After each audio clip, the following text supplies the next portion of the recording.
na parang pinagawa mo na tapos pinapakalatag mo pa ng business, etc. Ginagawa mo pa ng kwento, etc.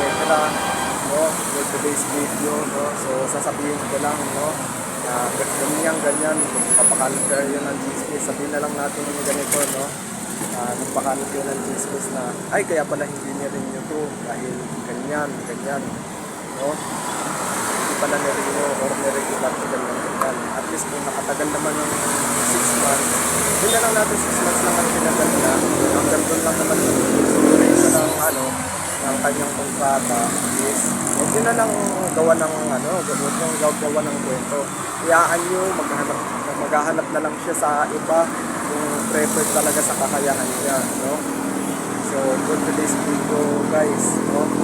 Sa mga basher dyan na baling pagtawanan nyo na ako, baling nagbibigay lang ako ng payo at mga opinion, lalos na sa mga empleyadong mahilig magpakalat ng business, malisyoso, etc. Ibali ng pagtawanan nyo ako. Payo at opinion lang naman ako guys, no? So, huwag po kayong gagawa ng kwento na kasi hindi yan na-renew or hindi na regular, kaya naging hanggang 6 months yan, kaya ganyan. So, hindi ko na sasabihin yung word na yun, no?